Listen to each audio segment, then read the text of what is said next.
According to Francis Bacon, all knowledge comes from sensory experience, means that is based on observation and experimentation.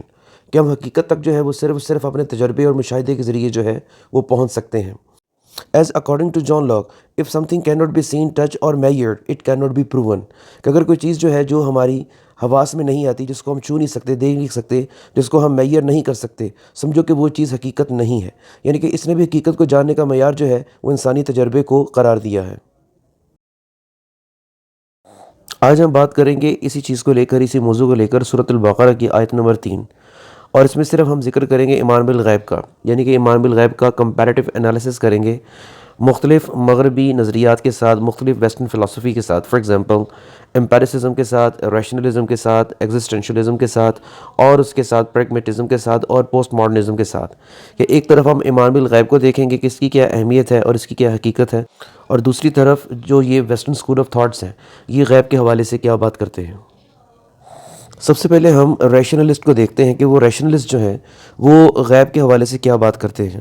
تو ان میں آن the top رینے Descartes, اس کا ذکر کرنا چاہوں گا میں. اس کی ایک مشہور سٹیٹمنٹ ہے، آئی تھنک دیئر فور آئی ایم، میں سوچتا ہوں اس لیے میں ہوں. اس کا یہ کہنا ہے کہ جو حقیقت ہے اس کو ہم صرف اپنی عقل کے ذریعے جان سکتے ہیں، نہ کہ کسی قسم کی سینسز کے ذریعے. یعنی کہ اس کا یہ کہنا ہے کہ سچائی کی جو بنیاد ہے وہ انسانی عقل ہے، نہ کہ حواس. عقل کے ذریعے جو ہے ہم خدا کو جان سکتے ہیں. اگر دیکھا جائے تو رینے ڈیکارٹ جو ہے وہ عقل کو ایک نمایاں حیثیت دے رہا ہے، یعنی کہ اس کے مقابلے میں وہ وحی کا انڈائریکٹلی انکار کر رہا ہے. یعنی کہ اگر کوئی خدا کو جاننا چاہتا ہے تو he can know about God through reason, not through any kind of revelation nor any kind of senses. اسی طرح جو ایمینول کانٹ ہے وہ بھی یہی کہتا ہے کہ ہم امپیریکلی خدا کو تو کبھی ہم ثابت نہیں کر سکتے، خدا کے وجود کو، لیکن خدا جو ہے it is a necessary moral belief, یعنی کہ خدا کا اخلاقی طور پر ہونا اس کائنات کی بقا کے لیے ضروری ہے. اور جہاں تک عقل کی اہمیت کا تعلق ہے وہ تو قرآن میں بھی بہت زیادہ عقل کو استعمال کرنے کے اوپر بہت زیادہ زور دیا گیا ہے. یعنی کہ اسلام میں ایمان اور عقل جو ہے وہ ساتھ ساتھ چلتے ہیں. اب یوں کہہ سکتے ہیں کہ اسلام جو ہے وہ ایک ریشنل بلیف کی طرف انسان کو دعوت دیتا ہے، نہ کہ کسی قسم کے بلائنڈ فیتھ کی طرف. جس طرح اللہ تعالیٰ قرآن پاک میں کہتا بھی ہے، افلم ينظروا الى السماء فوقهم كيف بنيناها وزيناها، کہ کیا وہ اپنے اوپر آسمان کی طرف نہیں دیکھتے کہ کیسے ہم نے اس کو بنایا اور کیسے سنوارا.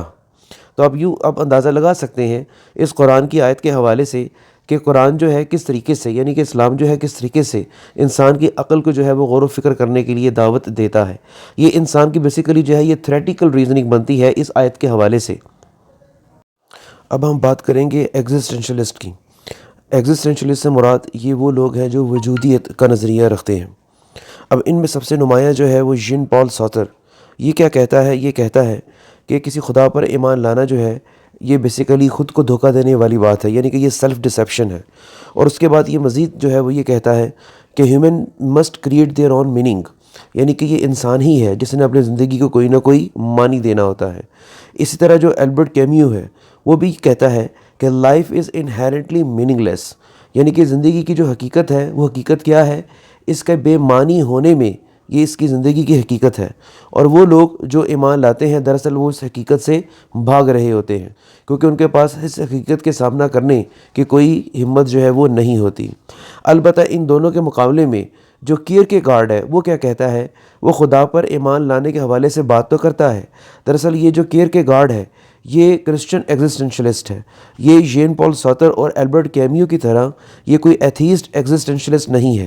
یہ خدا پر ایمان لانے کی بات تو کرتا ہے لیکن اس ایمان کو وہ لیپ آف فیتھ کا نام دیتا ہے، کہ مطلب کہ خدا پر ایمان جو ہے وہ لایا تو جا سکتا ہے لیکن صرف اور صرف دل سے ایمان لایا جا سکتا ہے.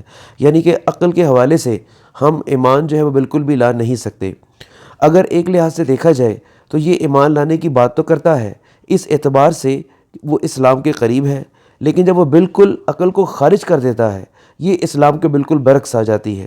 جیسا کہ میں نے پہلے بھی کہا اور جیسا قرآن بھرا ہوا ہے اس بات سے کہ اللہ تعالیٰ جو ہے وہ جس ایمان یا جس عقیدے کی بات کرتا ہے وہ کسی بلائنڈ فیتھ کی بات نہیں کرتا، بلکہ قرآن جو ہے وہ ریشنل بلیف کی بات کرتا ہے. اب قرآن پاک میں بھی کیا ہے؟ جو یہ ایتھیسٹ ایگزسٹینشلسٹ ہیں ان کے بارے میں ان کو رد کرتے ہوئے اسلامی نقطہ نظر کیا ہے کہ ما خلقنا السماوات والارض وما بینہما الا بالحق، کہ اللہ تعالیٰ نے جو آسمان تخلیق کیے ہیں یا جو زمین تخلیق کی ہے یا اس میں جو کچھ بھی ہے ان کے درمیان، وہ اللہ تعالیٰ نے بالکل بے معنی جو ہے وہ تخلیق نہیں کیا۔